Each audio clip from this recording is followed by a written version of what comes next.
Okay, so looking at this first problem, I see a good start to your long division. You had written out your dividend completely with the, missing zero terms in your polynomial. And so that was a smart thing to do.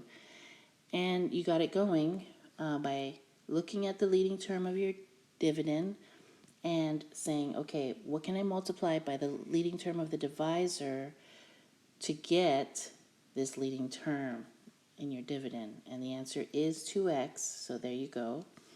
And you take that, multiply your entire divisor, and you get this, where there's, pluses in here.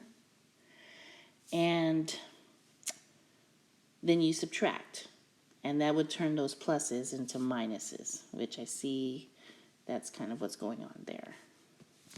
So that's a good, strong start. And then you start subtracting. I think the only place where things went wrong was right here, where that plus 1 did not come down, right? Plus 1 minus 0 should still be a plus 1, so there's going to be a plus 1 here. Okay. Then you repeat the process again. You should ask, what can I multiply the leading term of your dividend by, to get your leading term of the dividend? What can I multiply this leading term by to get this? Okay, and the answer is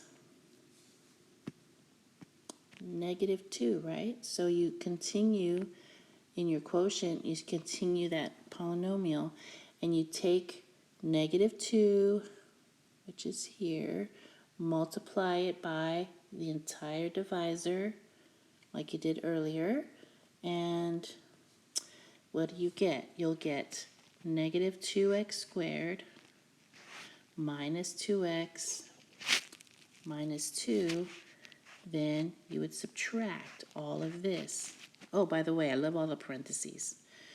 And that would turn, so what I like to do, instead of writing it minus and then do this minus here and then do the subtraction, is I like to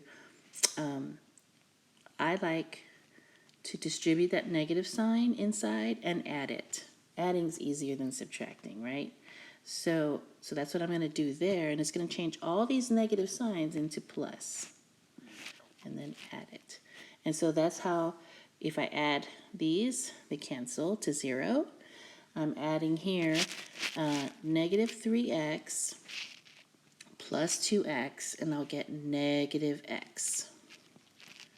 Okay, plus 1, and then plus 2 is a plus 3.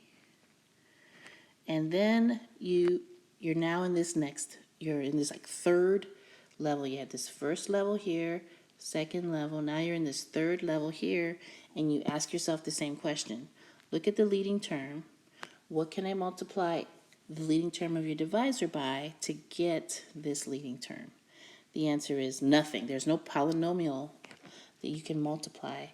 And so then if the answer is nothing, that's when you're done with the process.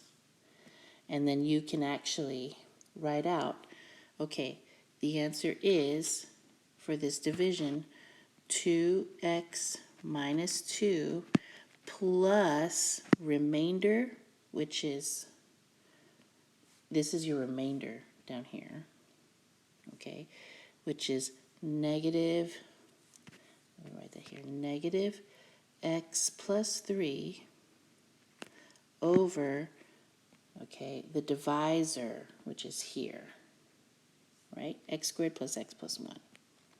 I'll write that there. X squared plus x plus 1. And that's going to be the answer there. This is your quotient, 2x minus 2, minus x plus 3 is your divisor. Your remainder. All right. So good, strong start to the first problem.